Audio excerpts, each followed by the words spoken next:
दोस्तों सबसे पहले हम आपको दे दें होली की ढेर सारी शुभकामनाएं। दोस्तों तो आपको तथा आपके पूरे परिवार एवं समस्त रिश्तेदारों को हमारी तरफ यानी शुक्ला एचडी पॉइंट की तरफ से होली की ढेर सारी शुभकामनाएं एवं बहुत सारी बधाइयां। दोस्तों आज की वीडियो में हम बात करने वाले ज्योग्राफी के सबसे इंपॉर्टेंट यानी 20 क्वेश्चन के बारे में। दोस्तों ये 20 क्वेश्चन जो होंगे ये एग्जाम की दृष्टि से सबसे महत्वपूर्ण होने वाले हैं। दोस्तों तो बने रहिएगा हमारे साथ शुक्ला एचडी पॉइंट पे अंत तक। दोस्तों वीडियो को स्किप मत करिएगा और अंत तक देखिएगा। वीडियो अच्छी लगे तो लाइक करिएगा और दोस्तों अगर पहली बार आप आए हमारे चैनल यानी शुक्ला एचडी पॉइंट पे तो सब्सक्राइब कर दीजिएगा। दोस्तों तो हम कुछ लोग हमसे ये कह रहे थे कि सर आंसर की डालिए। दोस्तों आंसर की बात है तो आंसर की 30 तारीख तक आपको जितने हमारे पास पेपर हैं हम सब डाल देंगे डॉक्टर राम मनोहर लोहिया अवध यूनिवर्सिटी के। ठीक है दोस्तों, क्योंकि यहाँ के पेपर हमें मिले हैं क्योंकि हम निवासी हैं यहीं के। ठीक है, तो हमें वो पेपर मिले हैं तो हम उन पेपर की आंसर की डाल देंगे दोस्तों। और रही बात तो हम वो बताएंगे कि हम कहाँ डालते हैं उसको, तो उसके लिए हम एक अलग चैनल क्रिएट कर रहे हैं, उस पर डालेंगे उसको। ठीक है, यहाँ पे हम फिलहाल यही चर्चा करेंगे इस पर बीए पे, और वहाँ पे और सारी कंपटीशन की तैयारियाँ होगी और उसके बाद में उस पर आंसर की हर एग्जाम की डाली जाएंगी। दोस्तों चलिए हम शुरू करते हैं पहले क्वेश्चन की। दोस्तों ये ज्योग्राफी के यानी फर्स्ट पेपर के क्वेश्चन है जो कि 23 तारीख को एग्जाम है। दोस्तों चलिए हम पहले क्वेश्चन की बात कर लेते हैं। देखिए पहला क्वेश्चन है दोस्तों, डेविस ने अपर्दन की कितनी अवस्थाएं मानी है? क्या डेविस ने अपर्दन की कितनी अवस्थाएं मानी? तो दोस्तों डेविस एक भूगोलवेत्ता, इन्होंने 3 अवस्थाएं मानी। किसकी? अपर्दन की इन्होंने 3 अवस्थाएं मानी। किसने? डेविस महोदय ने।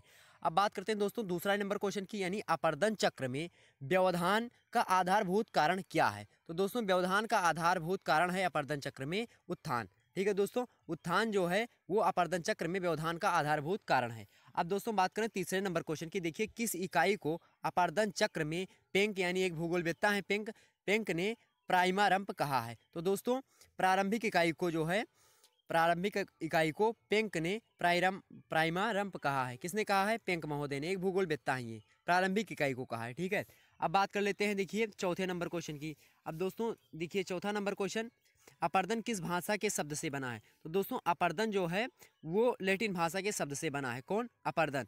दोस्तों अपर्दन जो है वो लैटिन भाषा के शब्द से बना है। अब दोस्तों चलिए हम बात कर लेते हैं पाँचवें नंबर क्वेश्चन की। पाँचवा नंबर क्वेश्चन देखिए, नील नदी का डेल्टा किस प्रकार का है? दोस्तों नील नदी का डेल्टा किस प्रकार का है? तो दोस्तों नील नदी का डेल्टा जो है चापाकार का डेल्टा है।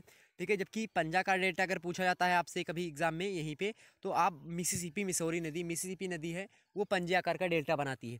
ठीक है दोस्तों, और अब देखिए अगर बात की जाए परित्यक्त डेल्टा की, ठीक है, परित्यक्त डेल्टा की, तो वो होंगहो नदी जो कि यहाँ पे बहती है बांग्लादेश से, यहाँ पे होकर के चीन से होकर के। ठीक है, तो ये सब यहाँ पे परित्यक्त डेल्टा का निर्माण करती है होंगहो नदी। ठीक है, अब देखिए छठवें नंबर क्वेश्चन की।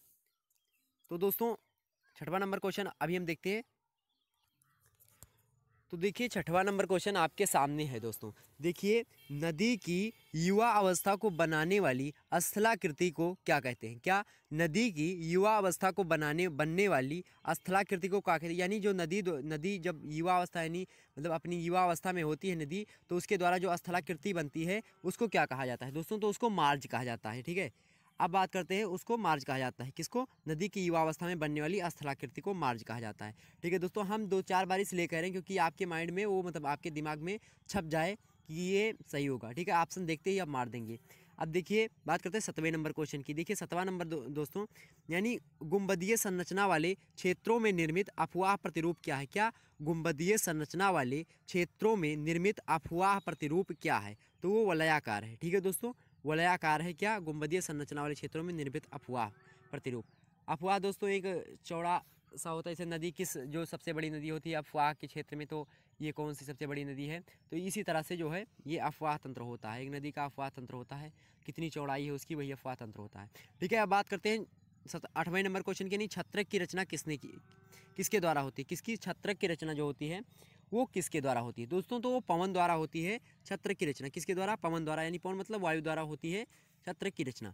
अब बात करते हैं अगर दोस्तों देखा जाए, अगर बात की जाए बालू का स्तूप किसके द्वारा निर्मित होता है? तो वो भी पवन के द्वारा निर्मित होता है। अगर ठीक है दोस्तों, बालू का स्तूप किसके द्वारा? पवन द्वारा। छत्रक की रचना पवन द्वारा। ठीक है दोस्तों, अब चलिए हम बात कर लेते हैं थोड़ा किसकी, 9 नंबर क्वेश्चन की। देखिए 9वें नंबर क्वेश्चन, इंसेल वर्ग किस भाषा से लिया गया शब्द है। इंसेलबर्ग एक शब्द है, वो किस भाषा से लिया गया है? तो दोस्तों वो जर्मनी भाषा से लिया गया है, यानी जर्मन भाषा से लिया गया है। कौन सा शब्द? इंसेलबर्ग। ठीक है दोस्तों, 10वां नंबर क्वेश्चन देखिए। 10वां नंबर क्वेश्चन आपके सामने है, विश्व का सबसे बड़ा मरुस्थल कहाँ पर स्थित है? दोस्तों विश्व का सबसे बड़ा मरुस्थल कहाँ पर स्थित है? तो अफ्रीका में स्थित है दोस्तों।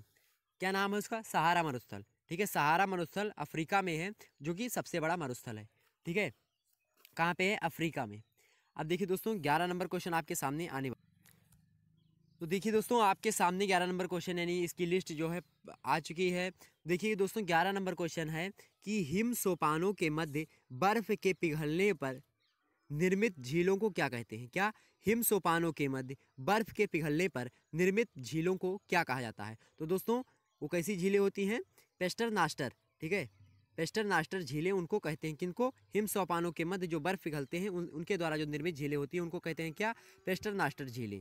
ठीक है, बात करते हैं 12 नंबर क्वेश्चन। देखिए दोस्तों 12 नंबर क्वेश्चन कि चूना के निक्षेपण द्वारा किस आकृति का निर्माण हुआ है? तो दोस्तों चूना के मतलब निक्षेपण द्वारा जो आकृति बनती है वो युवाला आकार मतलब युवाला की आकृति बनती है। ठीक है, तो चूना के निक्षेपण द्वारा किस आकृति का निर्माण होता है? तो युवाला का निर्माण होता है चूना के निक्षेपण द्वारा।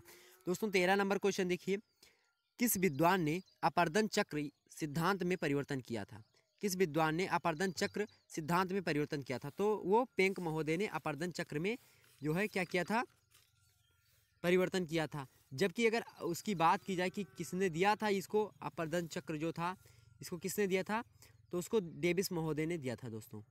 ठीक है, अपर्दन चक्र जो है वो इन्होंने दिया था, डेविस महोदय ने। तो दोस्तों देखा कि किस विद्वान ने अपर्दन चक्र सिद्धांत में परिवर्तन किया था? तो पेंक महोदय ने किया था। अभी पेंक की बात हमने की थी आगे। अब देखिए 14 नंबर क्वेश्चन, सर्व प्राचीन सेल समूह की आयु किस विधि से आंकी जाती है? ठीक है, तो वो पोटेशियम आर्गन विधि से जो है सर्व प्राचीन सेल समूह की आयु आंकी जाती है। ठीक है दोस्तों 15 नंबर क्वेश्चन देखिए, विश्व की अधिकांश ज्वालामुखी क्रियाएं किसके सहारे घटित होती हैं?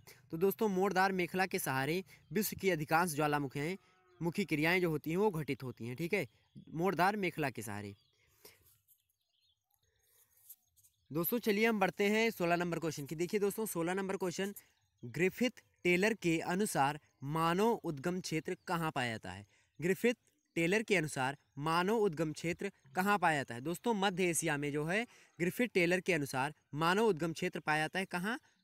मध्य एशिया में। ठीक है दोस्तों, अब बात करते हैं 17 नंबर क्वेश्चन, यानी यू आकार की घाटी कहाँ पाई जाती है?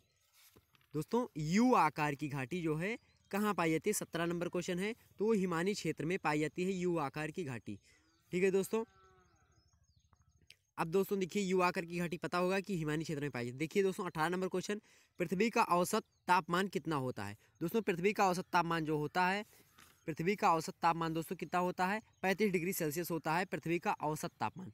औसत मतलब औसत की परिभाषा हम बता दें, यानी equal distribution is called average. ठीक है दोस्तों, बराबर बराबर भागों में बांटना ही औसत कहलाता है। ठीक है, अगर हम बात कर लें दोस्तों कि 19 नंबर क्वेश्चन की, पृथ्वी के वायुमंडल में जलवाष्प की मात्रा कितने प्रतिशत यानी क्या कितने परसेंट पाई जाती है? पृथ्वी के वायुमंडल में जलवाष्प की मात्रा तो दोस्तों 4 से 5% पाई जाती है जलवाष्प की मात्रा पृथ्वी के वायुमंडल में। दोस्तों अगर बात की जाए, अगर ये क्वेश्चन पूछ लिया जाता है कि आकाश का नीलापन सूर्योदय मतलब में तथा सूर्यास्त में जो है सूर्य का लाल जो रंग होता है ये सब किन कारणों से होता है, या फिर सूर्य लाल क्यों दिखाई देता है, या फिर आकाश नीला क्यों दिखाई देता है, तो इन सब का कारण दोस्तों क्या है? इन सब का कारण जो है प्रकाश का प्रकीर्णन है। दोस्तों 20 नंबर क्वेश्चन की बात करें, वायुमंडल की सबसे निचली परत कौन सी है? तो दोस्तों क्षोभ मंडल है वायुमंडल की सबसे निचली परत। ठीक है दोस्तों, अगर बात की जाए सबसे ऊपरी परत की तो बाह्य मंडल है सबसे ऊपरी परत। ठीक है दोस्तों, तो यहीं पर हमारा वीडियो लेक्चर खत्म होता है दोस्तों, यानी समाप्त होता है। दोस्तों मिलते हैं अगले वीडियो में, तब तक के लिए जय हिंद जय भारत। दोस्तों एग्ज़ाम दीजिए, अगर एग्जाम में क्वेश्चन आते हैं तो आप कमेंट में कर दीजिए कि हाँ भैया ये इतने क्वेश्चन आए थे। ठीक है दोस्तों, मिलते हैं अगले वीडियो में, तब तक के लिए जय हिंद जय भारत।